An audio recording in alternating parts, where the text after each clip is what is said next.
I'm here with Ford today at the GT500 Shelby Mustang, it's a lot of words, event.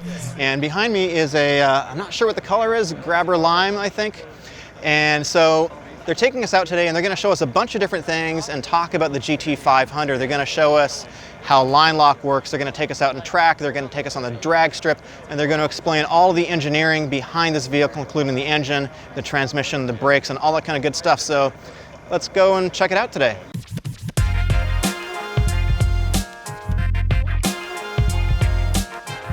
The Mustang Shelby GT500 is in fact the most powerful Mustang ever built, at least one that's street legal. It has 760 horsepower, and the power is pretty much on par with supercars, and so is the performance.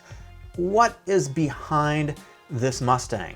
So we start off, it has a 5.2 liter V8 engine, it's supercharged, and it is hand built. It has an aluminum block and forged connecting rods. The oil pan is actually structural and it reduces engine vibration, and of course it's baffled so that when you are taking corners at high G loads, the oil stays where it needs to be and the engine gets oil. Even though the hood on this Mustang is different than the stock GT, they still need to keep the engine with a low profile. So what they did is with the supercharger, they inverted it and they put it inside the V. It's a huge supercharger. It's 2.65 liters and it is cooled by an air-to-water intercooler. An engine making 760 horsepower can create a lot of heat.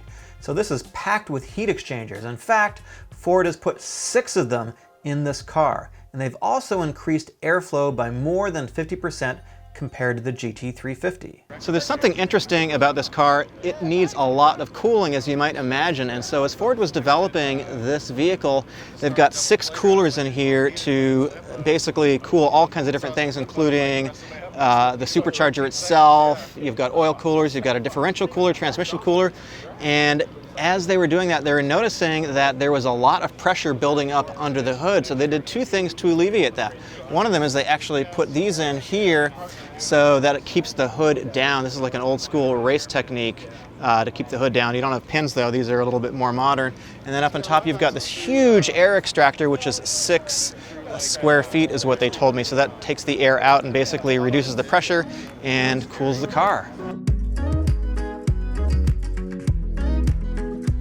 Getting all this power down to the ground is a difficult equation, and Ford is doing this by using a 7-speed Tremec DCT transmission. It is the quickest shifting transmission ever in a Mustang, and apparently it shifts in less than 100 milliseconds. And it's also capable of doing really cool burnouts.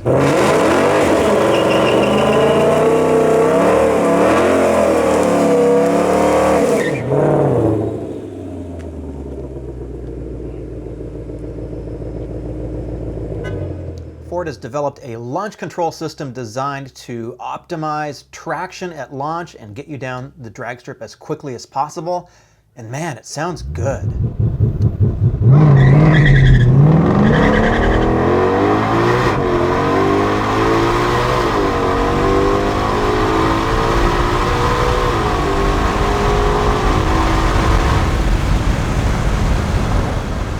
There's a number of different ways that an owner can configure the GT500.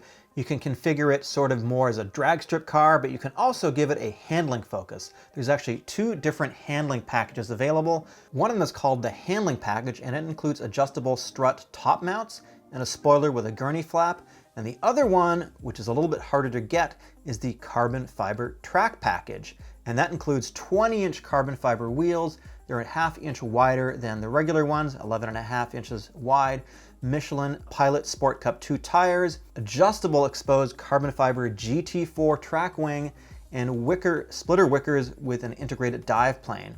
And there's no back seat. It reduces weight. They sent us out on track for a couple of laps. Unfortunately, there was no audio, but I can tell you it is really fun to drive on track, and I'd certainly love to take this out in a more open environment. Super cool event. Thank you, Ford, for bringing me out here, and I hope that you enjoyed it, and I'll see you in the next video.